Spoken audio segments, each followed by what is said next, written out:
আজকের ভিডিওতে তোমাদেরকে আমি দেখাবো এক আদিবাসী কন্যার স্বপ্ন পূরণের লড়াই। আচ্ছা, এখনকার দিনে এরকম কজন আছে যারা বিনা স্বার্থে অন্যের কথা ভাবে, অন্যের পাশে দাঁড়ায়? তাহলে চলুন আজকে আমরা মালতী মুর্মুর এই স্বপ্ন পূরণের লড়াইয়ের কথা জানি। এই যুগে দাঁড়িয়ে, এই সময় দাঁড়িয়ে সেখানে পুরুলিয়ার অযোধ্যা পাহাড়, যেটা একটা প্রত্যন্ত গ্রাম্য এলাকা, সেই গ্রামের মধ্যে এক মেয়ে যার নাম মালতী মুর্মু, তিনি নিজের 2 মাসের বাচ্চা কোলে রেখে সেই গ্রামের বাচ্চাদেরকে পড়াশোনার জন্য নিজের বাড়িটাকেই স্কুল বানিয়ে রেখেছে। মালতী মুর্মু কিন্তু এই স্কুলটাকে 2020 সাল থেকে চালাচ্ছেন। তখন হয়তো শুরু করেছিল 10 থেকে 15 জন ছাত্রছাত্রী নিয়ে, এখন তা হয়ে দাঁড়িয়েছে প্রায় 80।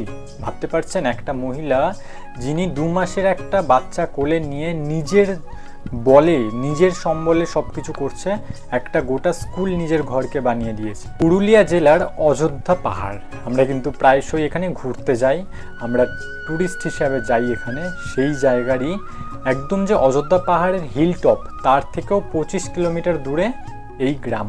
বিচ্ছিন্ন এই গ্রামের নাম জিলিং সেরেং। নামটাই কেমন অদ্ভুত, আর সেই অদ্ভুত একটা বিচ্ছিন্ন গ্রামের মেয়ে মালতী মুর্মু আজকে সোশ্যাল মিডিয়ায় ছেয়ে গেছে। সবার কাছে প্রশংসিত হচ্ছে এই মালতী মুর্মু।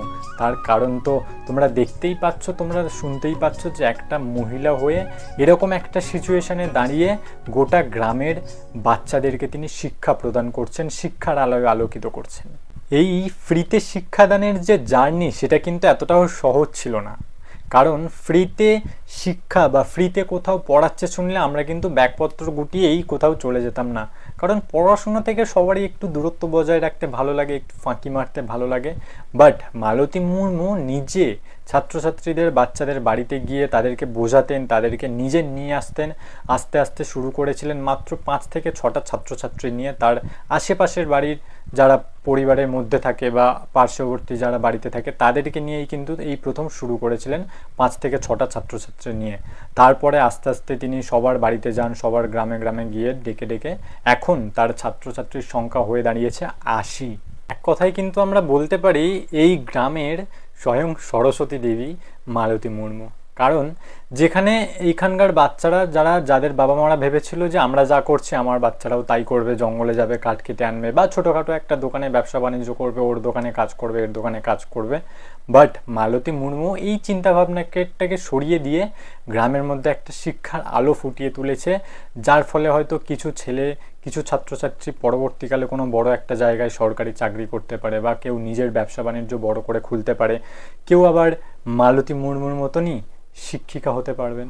আমরা যারা সোশ্যাল মিডিয়াতে প্রায়শই অ্যাক্টিভ থাকি তারা হয়তো জানি যে এখন এই যে জেনারেশন, এই জেনারেশনে দাঁড়িয়ে সমাজের 99% মেয়েরা কিভাবে কিছু টাকা উপার্জনের জন্য সোশ্যাল মিডিয়াতে নিজের সমস্ত কিছু বিক্রি করে দিয়েছে।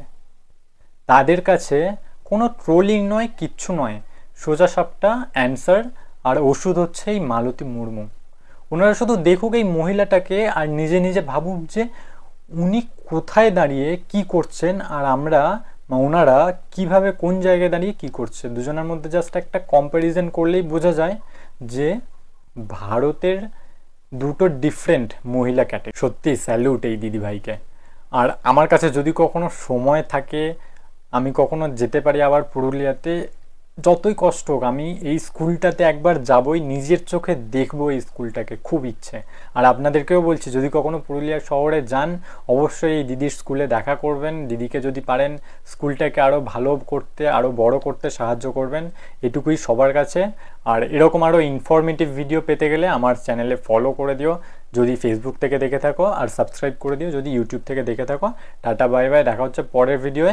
আর আরও এরকম ইনফরমেটিভ ভিডিও আসছে শুধুমাত্র তোমাদের জন্যে।